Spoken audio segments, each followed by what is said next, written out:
red rooms. So for a long time, people have known that simply being surrounded by certain colors does subtly tweak the way you think. Blue makes us think about open skies, the ocean, walks on the beach. It tends to increase alpha waves. Whereas red makes us think about stop signs, danger, blood. We become more focused. And so what they found is that people in red rooms made fewer errors on math tests and stuff like that, but were significantly less creative. Whereas people in blue rooms were much more likely to have moments of insight and score higher on creative tests. Not that we should all go home and paint our rooms blue, but it's a clever little study that I think is illuminating some of the ways even practical changes can influence and prime the way we think. I think simply the largest lesson is just to realize that some of the brain states we assume are not productive, those moments in the shower, those times when we just say we need to take a walk, take a cigarette break, get a little fresh air, that the brain is also thinking, and you'll solve some of your hardest problems when you don't think you're even thinking at all.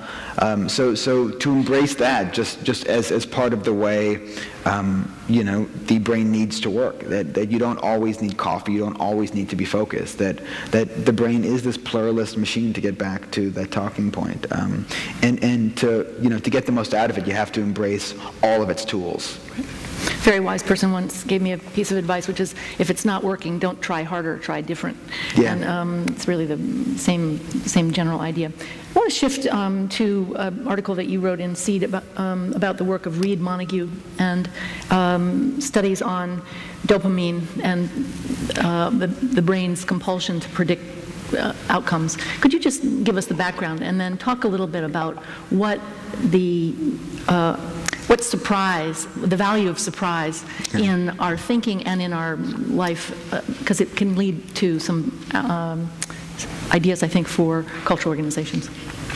Well, dopamine is a neurotransmitter in the brain. It's a chemical used by brain cells to communicate. And if you've heard about dopamine, it's probably got a dodgy reputation at this point. It's often associated with crack cocaine and sex and rock and roll. And dopamine is, it is responsible for the reason all those things are so deeply pleasurable. But I think in recent years, scientists have also realized that it's also a crucial part of what allows the brain to make sense of reality, to parse the helter-skelter of the world and turn to neat chains of causation and correlation.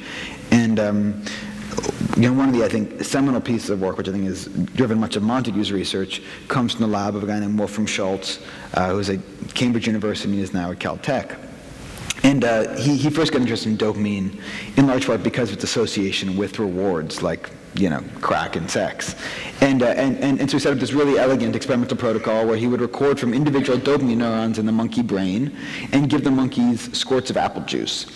So if monkeys love apple juice like their favorite thing in the world. And so what he found, it's not surprising, when you give a monkey a squirt of apple juice, the dopamine neurons fire and the monkey's happy, right? And that made perfect sense. Dopamine tracks rewards. It's the chemical of hedonism, blah, blah, blah. But then he found something kind of interesting, which is he'd keep on giving monkeys squirts of apple juice. Before long, the dopamine neurons will stop firing. They'll get bored by the reward. They'll adapt to it. They'll habituate. And that also makes some sense because, we get a new sweater for Christmas, and it's so exciting the first time we wear it, and then it's less exciting the next time, and before long, there's nothing in our closet. We're naturally ungrateful. That's just the way we're built. And then Schultz found something really interesting, which is one day he was walking into his lab, and he just opened up the door to his lab. And as soon as he opened up the door, he heard the distinctive sound of firing dopamine neurons. They sound like a machine gun with the way they're set up. And for him, at first it was really surprising. Why would these neurons fire before he even began the experiments? There was no apple juice. Then he realized, well, maybe these neurons knew that every time I open the door, that before long, apple juice is on its way. That in 5 minutes, I'm going to start giving them these squirts of apple juice, and the neurons will be happy. So maybe these cells really about predicting rewards. So he set up this very elegant protocol where he would ring a bell and give the monkeys a squirt of apple juice. He stole this all from Pavlov. Ring a bell, squirt of apple juice. And what he found is after a couple of trials, these neurons would fire whenever he rang the bell. And if he played a song before ringing a bell, they'd fire whenever you played a song. If you flashed a light before playing the song, before ringing a bell, they'd fire whenever you flashed a light. In other words, these cells don't care about the apple juice. They want to predict the apple juice. They want to find the first event in time that predicts the arrival of the apple juice. And to make a long story short, the way these cells get so smart is by keeping track of all their mistakes. So if you train these monkeys and then you set up the protocol so you ring a bell but don't give them a squirt of apple juice, you see this very important signal called a prediction error signal, which is basically the brain's way of saying, uh-oh, we've made a mistake. And so you recalculate, rejigger, and over time you make enough mistakes and you start to get very, very accurate. Your predictions get very, very good. So this, my favorite quotes is from Niels Bohr, where he says, an expert is simply someone who's made all the mistakes there are to make in a narrow field.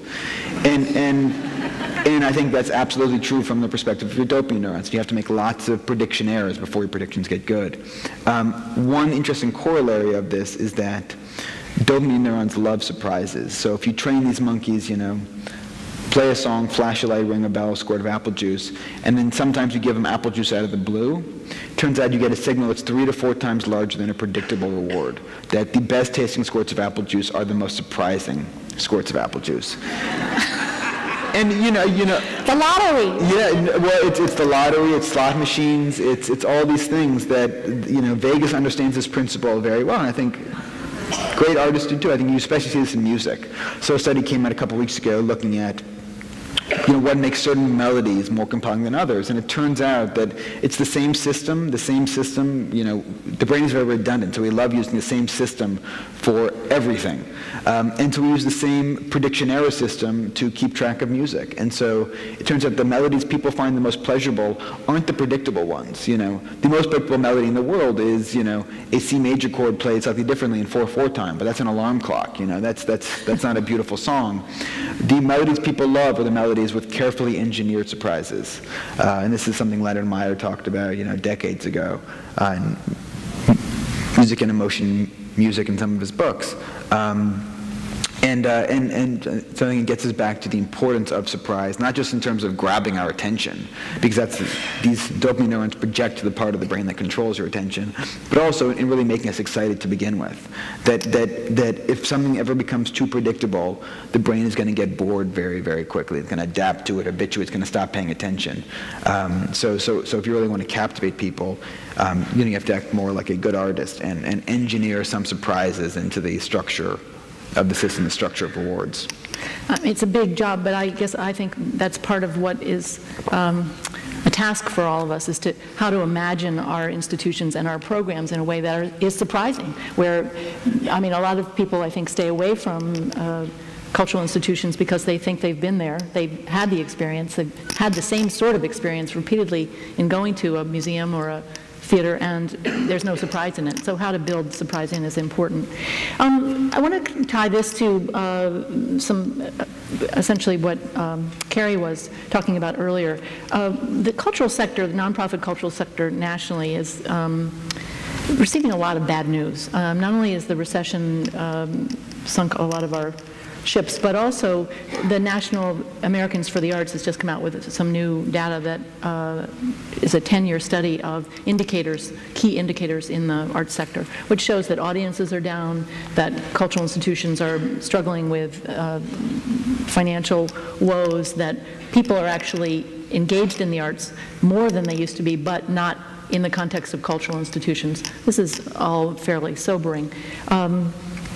But I think a question about what neuroscience would tell us about responding to that is not sort of digging in and doing more of the same, but actually jumping out of the box and doing something differently.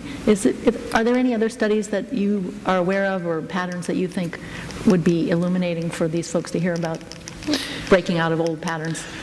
Breaking out of old patterns. This isn't a life-changing study, but I think it's a pretty clever one.